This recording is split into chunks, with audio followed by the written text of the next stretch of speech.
If you're in the market for a new car, or even a used one, you've likely noticed that electric cars are now ubiquitous. Nearly every major manufacturer either already offers a range of electric cars or plans to do so very soon.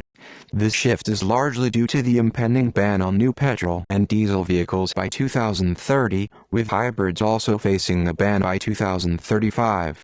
Emissions are no longer in vogue.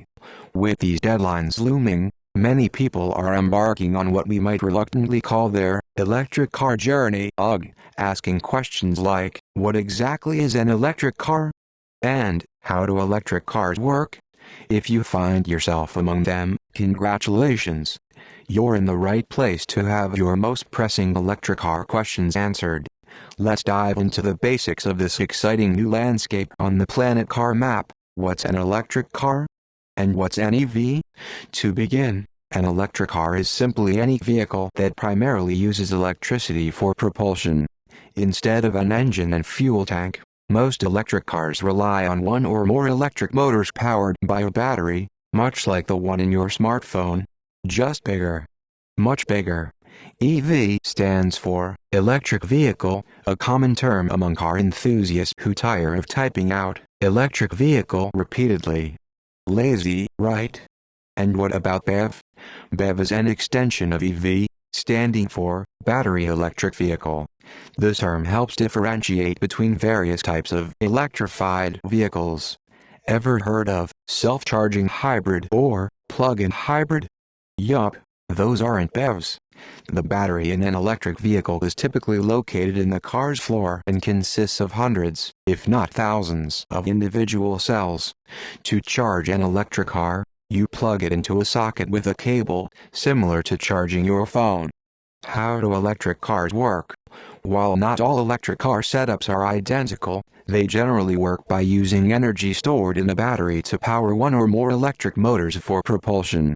Mechanically, they are much simpler than internal combustion powertrains, as they feature only one moving part. The motors harness the force generated by running a current through a magnetic field, electromagnetism, for the physics fans out there. Most electric cars don't have a gearbox, so there's no clutch pedal. Just a brake and an accelerator. They drive like automatics, even though they technically aren't. You'll notice that electric cars are nearly silent, with very little motor noise compared to traditional engines. It's strange at first, but you'll get used to it. Another benefit is regenerative braking.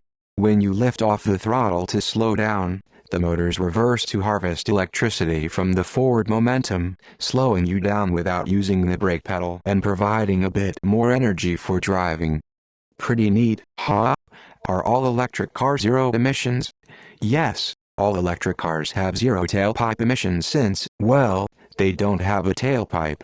When you're driving, there's no steady stream of CO2 and other harmful gases spewing out the back. This is good for air quality, especially in urban areas.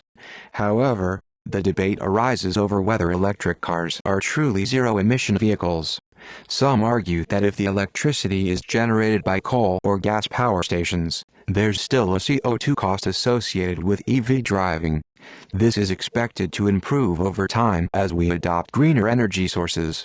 Critics also point out that electric cars can be more environmentally damaging to manufacture than internal combustion vehicles, mainly due to the precious metals used in current battery technology, like cobalt and lithium, and the transportation of batteries to production lines. This, too, is expected to improve as technology advances and we move toward greener practices. Is an electric car right for me? The million-pound question. We won't provide a complete personal assessment here, but consider a few factors. The purchase or lease cost of an EV. They tend to be more expensive than equivalent petrol and diesel cars due to the new technology and how much you'll save on running costs. Charging at home is usually cheaper per mile than petrol. Next, think about your driving habits. Lots of short trips or long-distance travel? Electric cars have limited range, with the longest range models offering over 300 miles per charge. Is that sufficient for your needs? If not, can you find ultra-fast charging points along your route to top up as needed? Welcome to the world of electric car dilemmas. Intrigued? Check out our 10-step guide on how to buy an electric car.